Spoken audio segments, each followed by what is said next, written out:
आज के इस विषय के पक्ष में मैं अपने कुछ महत्वपूर्ण तथ्य एवं विचार आप सभी के समक्ष प्रस्तुत कर रहा हूं।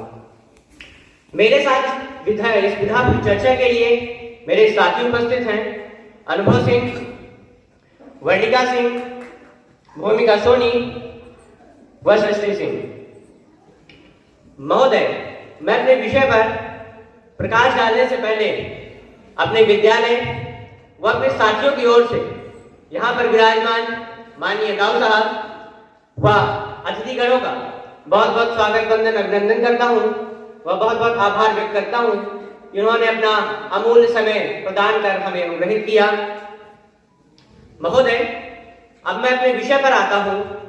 तो इस विषय के अंतर्गत हम संघवाद, भ्रष्टाचार व आचार संहिता जैसे कुछ प्रमुख मुद्दों पर विस्तार पूर्वक समझने का प्रयास करेंगे। हम आशा करते हैं हमारी यह प्रस्तुति आप सभी को इस विषय पर चर्चा के लिए प्रेरित करेगी। महोदय, सर्वप्रथम तो मैं आप सभी को इस विषय से अवगत कराना चाहूंगा, एक राष्ट्र एक चुनाव का मतलब क्या है। इस विधा का मतलब है कि पूरे देश भर में लोकसभा एवं राज्य विधानसभा के चुनाव एक ही समय पर कराए जाए, जिसकी नींव पूर्व राष्ट्रपति श्री रामनाथ कोविंद जी की अध्यक्षता में रखी जा चुकी है, जिसमें उन्होंने इस विधा के पक्ष में 18,626 पन्नों की रिपोर्ट वर्तमान राष्ट्रपति महामहिम द्रौपदी मुर्मू जी को सौंप दी है। महोदय, मैं अपने विषय पर आगे बढ़ने से पहले इस वर्ष हुए लोकसभा चुनाव पर प्रकाश डालना चाहूंगा। सीएमएस के चेयरमैन एन भास्कर राव ने PTI press trust of India को दिए एक साक्षात्कार में इस वर्ष हुए लोकसभा चुनाव की कुल लागत के आंकड़े जारी किए, जो कि 1.35 लाख करोड़ है। महोदय, इसी के साथ मैं यूनियन बजट पर भी प्रकाश डालना चाहूंगा, जिसमें मैं शिक्षा व स्वास्थ्य की बात करूंगा। हमारे देश का शिक्षा बजट 1.16 लाख करोड़ है और वहीं स्वास्थ्य बजट 77,000 करोड़ है। महोदय, जब से हमारे देश के लोकसभा चुनाव संपन्न हुए हैं, तब से अब तक जम्मू और कश्मीर व हरियाणा में विधानसभा चुनाव भी संपन्न हुए और वर्तमान में महाराष्ट्र व झारखंड में चल रहे हैं। और आज तो महाराष्ट्र व झारखंड के चुनावों का निर्णय भी आ रहा है। हमारे देश के आधे से ज्यादा राजनीतिक नेताओं का ध्यान तो उन्हीं चुनावों पर होगा। महोदय, इन आंकड़ों के माध्यम से मैं आप सभी को यह बताने का प्रयास कर रहा हूं कि जहां एक चुनाव ही हमारे पूरे देश के शिक्षा व स्वास्थ्य बजट से ज्यादा महंगा है, वहां हमारे देश में ऐसे 28 राज्य हैं जहां अलग अलग समयों पर कभी न कभी चुनाव चलते ही रहते हैं। महोदय, मैं अपनी बात सिर्फ और सिर्फ तथ्यों के माध्यम से रख रहा हूं। जब से हमारे देश के प्रधानमंत्री जी ने अपने तीसरे कार्यकाल की शपथ ली है, तब से हमारे देश में 2 राज्यों के चुनाव संपन्न हुए हैं व 2 राज्यों के चुनाव भी संपन्न हो रहे हैं आज। महोदय, जहां जम्मू और कश्मीर में हमारे देश के कई बड़े राजनीतिक नेताओं ने 10 से ज्यादा सभाएं की, वहीं हरियाणा में 14 से ज्यादा रैलियां की। इसके माध्यम से मैं आप सभी को यह बताना चाहता हूं कि जहां एक क्रिकेटर की परफॉर्मेंस में कमी आने लगती है, तो लोग यह कहना चालू कर देते हैं कि उस क्रिकेटर का ध्यान क्रिकेट से ज्यादा इन्हीं और मुद्दों पर जा रहा है।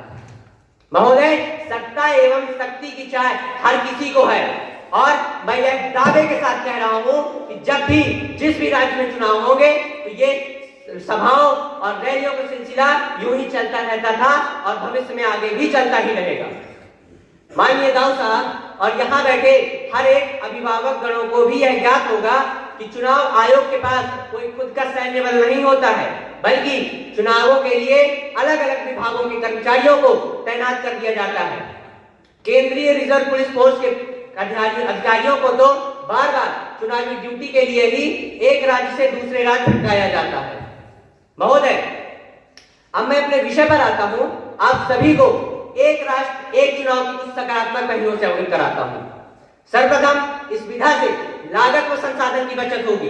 बार बार होने वाले चुनावों से हमारे देश को चुनावी लागत के तौर पर एक बड़ी रकम खर्च करनी पड़ती है, जिसमें चुनावी सुरक्षा व्यवस्था, प्रशासनिक खर्च व मतदान केंद्रों का प्रबंध एक महंगा और समय साध्य कार्य है।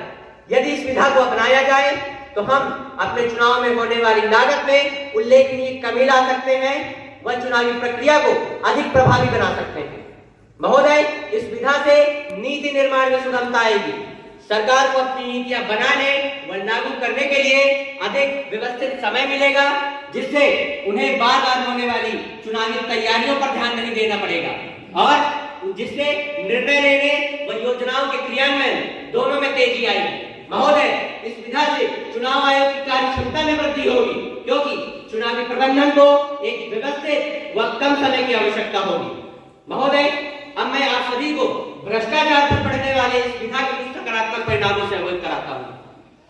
बार बार होने वाले चुनावों से हमारे देश के उम्मीदवारों व राजनीतिक दलों को बार बार चुनावी खर्च उठाना पड़ता है, जिससे हमारे देश में भ्रष्टाचार व काले धन की उपयोगिता बढ़ जाती है।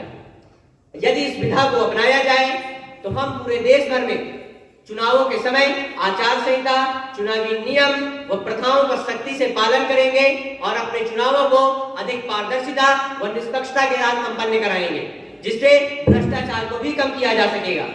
महोदय, एक राष्ट्र एक चुनाव का विचार निश्चित ही भारतीय लोकतंत्र के अंदर कई सकारात्मक परिणाम लाएगा। संघीय ढांचे के अंतर्गत यह राष्ट्रीय एकता को मजबूत करेगा व नीतिगत स्थिरता लाएगा। महोदय, हालांकि इस प्रणाली को लागू करने से पहले इसके सभी पहलुओं का गहन अध्ययन व उचित जानकारी लेना आवश्यक है, ताकि हम इसके सभी संभावित सकारात्मकताओं का उचित लाभ उठा सकें। हालांकि कहने को तो कई अन्य तथ्य भी हैं, परंतु समय का अभाव होने के कारण मैं इन्हीं तथ्यों के माध्यम से एक राष्ट्र एक चुनाव की विधा पर पूर्ण सहमति रखते हुए इसे लागू करने के लिए अपना मत रखता हूं व इसी के साथ अपने विपक्षी दल के प्रवक्ताओं से अनुरोध करता हूं कि वे इस मंच पर आकर इस विधा के विपक्ष में जो भी अपने वक्तव्य प्रस्तुत करें वह किसी न किसी तथ्य के ही साथ प्रस्तुत